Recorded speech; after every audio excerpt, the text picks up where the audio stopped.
Hello बच्चों, कैसे हैं आप सब। मेरा नाम है तनिष गुप्ता और मैं हूं आपका मैथ्स टीचर।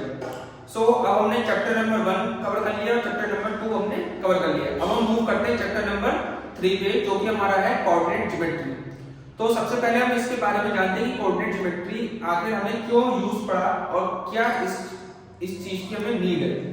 तो सबसे पहले आप जैसे कि आप नंबर लाइन तो हम पढ़ चुके हैं, तो नंबर लाइन पे हम किसी भी पॉइंट को लोकेट कर सकते हैं और किसी भी पॉइंट की हम फिक्स पोजीशन बता सकते हैं नंबर लाइन के ऊपर। लेकिन अगर कोई पॉइंट हमारा किसी प्लेन में दे रखा है, किसी प्लेन पेपर पे है या किसी प्लेन जगह पे है, तो उस पॉइंट को हम कैसे लोकेट करेंगे वो हम जानेंगे इस कोऑर्डिनेट ज्योमेट्री में। तो सबसे पहले एक एग्जांपल कंसीडर करते हैं। जैसे कि हमारा फर्स्ट एग्जांपल है जिसमें एक रोड गई हुई है वेस्ट और ईस्ट।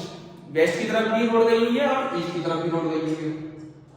और इसमें हमारी एग्जांपल के तौर पे हमने स्ट्रीट नंबर 1, स्ट्रीट नंबर 2, 3, 4, 5, 6, 7, 8 हमने 8 स्ट्रीट्स कंसीडर करी है, जिसमें हमारे 1, 2, 3, 4, 5 जो है हाउसेस हैं। यानी कि फर्स्ट नंबर का हाउस, सेकंड नंबर का हाउस, थर्ड नंबर का हाउस, फोर्थ नंबर का हाउस, फिफ्थ नंबर का हाउस। अब आप देखिए कि अगर आपको बोला जाए कि आप इस रोड पे जाइए, इस रोड का नाम मान लीजिए, आपका कोई भी नाम ले लीजिए, एबीसी रोड मान लीजिए, ठीक है। इस रोड का नाम है आपका एबीसी और आपको बोला गया कि आप एबीसी रोड पे स्ट्रीट नंबर 4 पे जाइए, ठीक है। अब स्ट्रीट नंबर 4 पे अगर आप जाएंगे तो आपको किस जगह जाना है ये तो आपको मालूम नहीं है। तो जब तक हम आपको हाउस नंबर नहीं बताएंगे, जब तक हम आपको हाउस नंबर और स्ट्रीट नंबर ठीक से प्रॉपर्ली नहीं बताएंगे, तब तक आप किसी भी पॉइंट पे, आप किसी भी हाउस पे नहीं पहुंच पाएंगे। तो जैसे कि अगर आपने आपको बताया कि हाउस नंबर आपका 3 है और स्ट्रीट नंबर आपका 4 है, ठीक है। हाउस नंबर आपका 3 है, स्ट्रीट नंबर आपका 4 है। आप चाहे यहां से आ रहे हो चाहे वहां से आ रहे हो, अगर आप स्ट्रीट नंबर 4 आप पहुंच गए, आप स्ट्रीट नंबर 4 का हाउस नंबर 3 लिख लीजिए, तो आपने बिल्कुल सही जगह पहुंच गए। तो इस चीज के लिए हमने क्या कंसेप्ट किया, हमें दो चीज चाहिए थी। एक तो हमें हाउस नंबर चाहिए था और दूसरा हमें स्ट्रीट नंबर चाहिए था। हाउस नंबर से हम कौन से हाउस पे जाना है वो हमने लोकेट कर लिया, स्ट्रीट नंबर से हमें कौन सी रोड पे वो हाउस लोकेटेड है वो हमने लोकेट कर दिया। अब आप देखिए सेकंड एग्जांपल में हमें दे रखे हैं एक पॉइंट कंसीडर कर लिया है प्लेन पेपर पे, ठीक है। ये आपका प्लेन पेपर है। अब पॉइंट कंसीडर कर लिया है। अगर आपको कोऑर्डिनेट ज्योमेट्री के बारे में अगर आपको नहीं जानते तो आप इस पॉइंट को कैसे लोकेट करेंगे पेपर पे। आप तो कह सकते हैं कि ये अपर हाफ में है, अपर हाफ मतलब पेपर का आधा हिस्सा किया और उसके ऊपर वाले पार्ट में ये पॉइंट है। तो आपने क्लियरली बताया नहीं, हमें क्लियरली पता नहीं चला कि पॉइंट आपका फिर भी कहां लोकेटेड है। दूसरी तरीके से आप कह सकते हैं कि पॉइंट जो है लेफ्ट वाले एज के बिल्कुल पास में है, अपर हाफ में, तो फिर भी आपको पॉइंट अपर हाफ में लेफ्ट वाला एज ये है और अपर हाफ आपका ये पॉइंट यहां पर कहीं भी हो सकता है, फिर भी आप सही से नहीं बता पाए।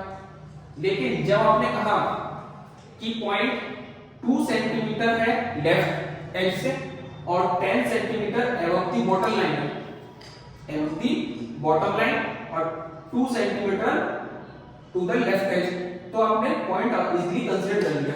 तो इसमें हमें क्या पता चला कि अगर हमें किसी भी पॉइंट को लोकेट करना है किसी भी प्लेन पे, तो हमें दो रेफरेंस परपेंडिकुलर लाइंस चाहिए होती है। इसमें हमारी रेफरेंस परपेंडिकुलर लाइन ये थी और एक ये थी, तो इससे हम पॉइंट को लोकेट कर पाए। अब आप देखिए क्लासरूम आप कंसीडर करिए, ठीक है।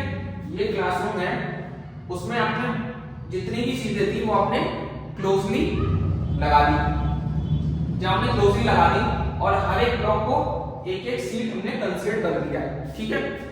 अब ये हमारी क्या हो गई रोज और ये हमारी हो गई कॉलम्स। अब आपने एक स्टूडेंट को बोला कि आप सीट नंबर रो नंबर 3 और सीट नंबर 4 और कॉलम नंबर 4 पे आप जाकर बैठ जाइए, तो वो कैसे जाएगा। देखिए कॉलम नंबर 4, तो कॉलम इसमें गए, ठीक है। बच्चा इस कॉलम में गया, इस कॉलम में गया। अब उसे बोला गया रो नंबर 3, तो रो नंबर 3 आपकी कौन सी है, रो नंबर 3 ये रही और कॉलम नंबर 4 ये रहा, तो इसकी सीट क्या हो गई ये, तो उसकी सीट आपकी ये वाली सीट हो गई। ये टी फॉर टीचर है, ये की ऑब्जर्वर पॉइंट है। ऑब्जर्वर मतलब यहां से देख रहा है, ठीक है। अब आपने बच्चों को बोला कि कॉलम नंबर 3 के रो नंबर फर्स्ट के C2 बैठेगी, तो रो नंबर फर्स्ट आपका ये और कॉलम नंबर 3 है, तो कौन सी थी C2 आपकी ये। तो इस समय क्या पता चलता है कि अगर हमें किसी भी पॉइंट को प्लेन पे हमें शो करना है तो हमें कोऑर्डिनेट ज्योमेट्री का यूज करना पड़ेगा। कोऑर्डिनेट ज्योमेट्री मतलब कि एक हमें ज्योमेट्री ऐसी बनानी पड़ेगी जिससे हम उस पॉइंट को एक प्लेन पे शो कर सके बिल्कुल एग्जैक्टली, ठीक है। तो इस इंट्रोडक्शन में हमने कोऑर्डिनेट ज्योमेट्री के इंट्रोडक्शन में हमने ये कंक्लूजन निकाला कि कोई भी ऑब्जेक्ट हो या कोई भी पॉइंट हो, अगर हमें प्लेन में शो करना है या फिर लोकेट करना है तो उसके लिए हमें दो परपेंडिकुलर लाइंस चाहिए होंगी और उससे हम उसकी हेल्प से हम किसी भी पॉइंट को या किसी भी ऑब्जेक्ट को लोकेट कर सकेंगे किसी भी प्लेन में। तो ये रहा आपका इंट्रोडक्शन कोऑर्डिनेट ज्योमेट्री पे। इसके बाद अब हम पढ़ेंगे कोऑर्डिनेट ज्योमेट्री के कुछ मेन कंसेप्ट्स।